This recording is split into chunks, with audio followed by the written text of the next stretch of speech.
Greg. Tu vas bien? Ouais, très bien. Ouais. Salut Greg, ça va? Ça va bien? Ouais. Voilà. C'est le plan du malaise. Est-ce que tu peux nous dire ce que vous faites là aujourd'hui? Et donc là, on est sur le circuit d'Aragon pour éprouver la 308 TCR et fiabiliser la voiture avant de la commercialiser. Qu'est-ce qu'elle a de particulier cette TCR par rapport à une voiture de série? C'est une voiture qui développe 350 chevaux, donc on est très loin des voitures de série, mais on trouve beaucoup de similitudes, beaucoup de pièces communes. La base vraiment, on part de deux voitures et de pièces identiques. Cette petite différence fait qu'on se retrouve avec un moteur bien plus poussé, mais qui dure bien moins longtemps aussi dans le temps. Nous, le premier but, c'est faire des chevaux, et puis après, là, on est là pour l'aspect fiabilité.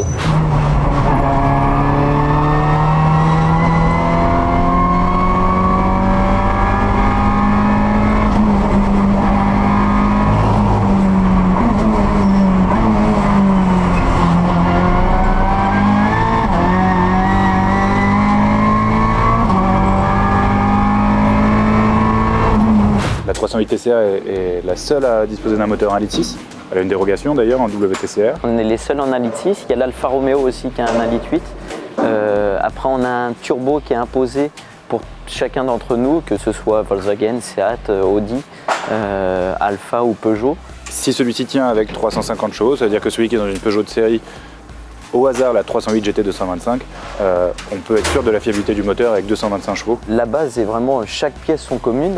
On va jouer sur vraiment des tout petits détails, le plénum, les pistons. On a dû changer quand même quelques pièces spécifiques pour pouvoir passer autant de chevaux. Mais vraiment la base au départ est commune. Donc, Ça part de la voiture de série pour aller vers la voiture de course. Toujours, voilà. On va vraiment optimiser, on va aller pousser toutes les pièces de série pour aller vraiment jusqu'à la casse, pour se dire ah là il y a un point critique, on va peut-être mettre une pièce spécifique, mais on part vraiment sur des pièces communes et à la base d'une voiture de série, où on retrouve complètement l'aspect d'une voiture de monsieur tout le monde, et on va jouer sur des petits détails aéros, et là notamment quelques pièces spécifiques pour faire des chevaux. Petit détail aéro.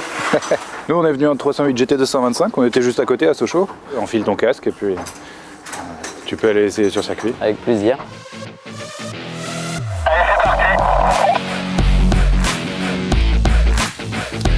Il sait pas encore très bien conduire, on est en train de lui montrer. Arrête toi. On va avoir des problèmes.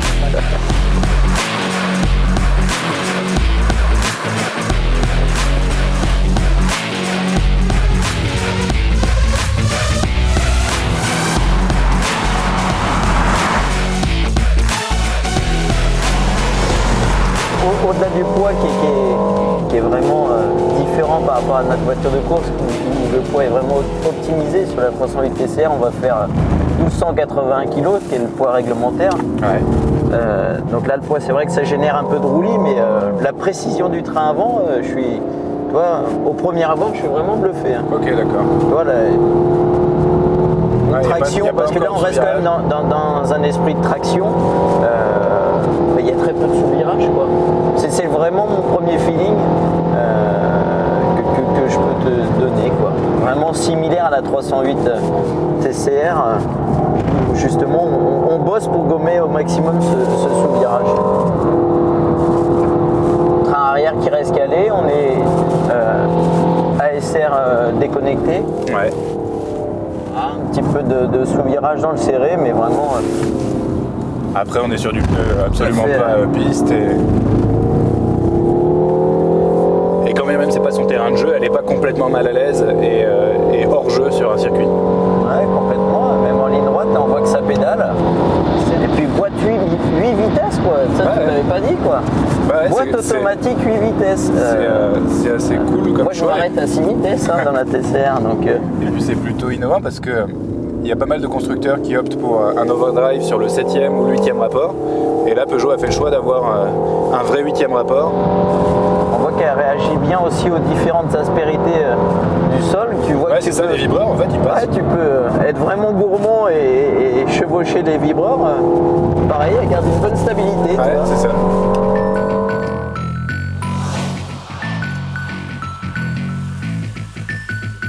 Bon alors, qu'est-ce que t'en as pensé? Cette 225 chevaux, c'est vraiment un vrai régal.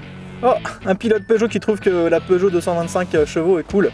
Bon bah, on va prendre les clés de la TCR, on te laisse dans celle-ci et tu vas essayer de nous doubler. Allez.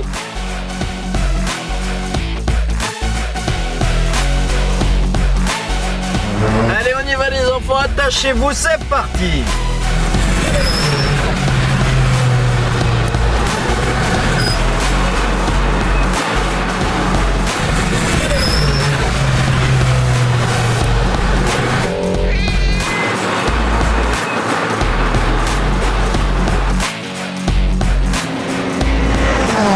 C'est bien les enfants, vous avez été sages, hein. Papa il va vous emmener au McDonald's. Encore une fois, tu avais un circuit juste à côté. On pensait avoir emprunté une 308 GT classique. Sauf qu'une fois sur l'autoroute, on s'est rendu compte que c'était une boîte automatique à 8 rapports. Une fois qu'on a regardé, on a vu qu'il y avait un pommeau différent, qu'on n'avait pas vu quand on avait commencé à rouler. En fait, le sélecteur est le même que sur la 308 GT classique, avec 6 rapports. Mais c'est au compteur qu'on voit qu'il y a un 8e rapport. On est sur un break, c'est une familiale avec énormément de capacité de chargement. Dino et Loïs derrière là. Ouais, nos enfants illégitimes, ils sont confort. Ce qui est vraiment appréciable, c'est l'agrément moteur et l'association à la boîte 8. Quand on roule, là on est donc à 90, on est en 7e. On est déjà en 7. En dessous de 2000 tours minute. Ce qui fait que ça permet de garder une conso modérée et raisonnable quand on n'a pas besoin de beaucoup de puissance. Et puis dès qu'il y a besoin, on met le pied dedans, elle tombe en 3. Et là on est à 6000 tours. Et voilà, elle passe des rapports à 6002, 6004. Et il y a 225 chevaux. Non, c'est bien, 225 chevaux sur un break familial. Même si bon, elle n'existe pas qu'en break, mais nous là on essaye le break parce qu'on a une famille. Franchement, c'est tout à fait bienvenu. Peu de voitures, à part aller dans les voitures premium, la concurrence germanique et autres, peuvent se targuer d'avoir sur un équivalent 308 225 chevaux. Ouais, c'est ça. Après, tu parles des références allemandes. Quand tu regardes le niveau de finition, sincèrement, il n'y a pas énormément de choses à y envier. C'est pas luxueux. Non, mais c'est parfaitement fini. Parfaitement fini, c'est bien moussé. Les assemblages sont nickel, il n'y a pas de bruit suspect. C'est des jolies finitions, il n'y en a pas trop, c'est juste ce qu'il faut. Le petit volant, bon, c'est évidemment marketing avant tout, hein, de parler de toucher de route, petit volant, tout ça, mais c'est une réalité. En fait, il y a beaucoup moins d'angles à mettre pour tourner. Et puis le compteur surélevé qui fait office d'affichage tête haute. Non, sincèrement, bien joué Peugeot. Ah, du coup, on retrouve sur une 308 GT maintenant, sur un break de chez Peugeot, des éléments qu'on avait l'habitude de voir sur des véhicules de gamme beaucoup plus élevée. Un régulateur adaptatif, des feux full LED, des clignotants dynamiques. Les feux arrière sont allumés en permanence, ce qui est quand même un très très bon point parce qu'on croise énormément de gens sur la route à la tombée de la nuit qui oublient d'allumer leurs feux et qui sont invisibles quand on arrive derrière eux. Et la sécurité, c'est important.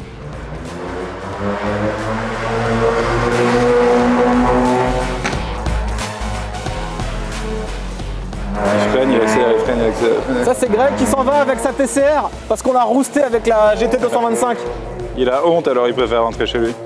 Donc ouais, c'est une voiture que je trouvais déjà très intéressante et très jolie. Le break, c'est un beau break, ça fait plaisir que Peugeot revienne avec des voitures si jolies.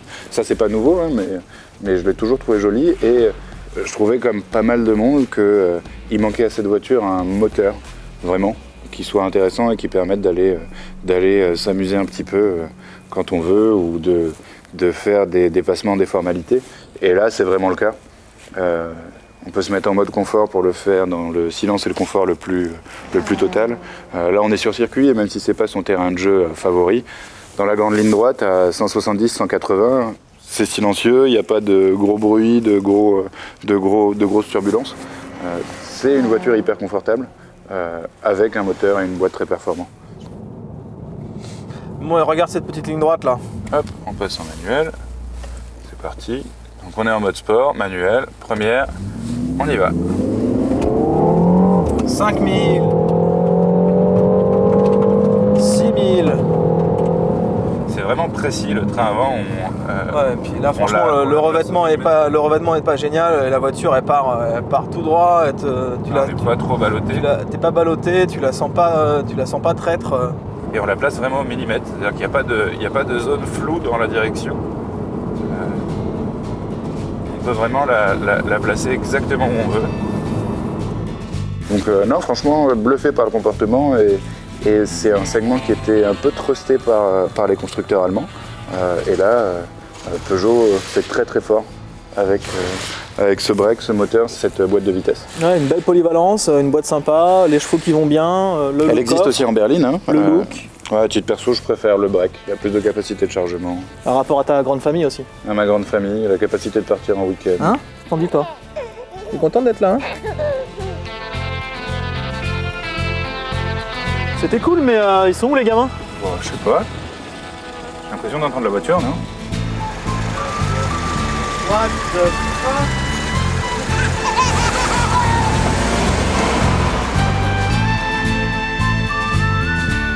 Il est petit, Dino. La boîte automatique, pour ses petites pattes, c'est parfait. C'est sûr qu'avec ces toutes petites mains ridicules. Bon bah, plus que 150 km avant l'hôtel. Hein. Ah, quel sale gosse quand même.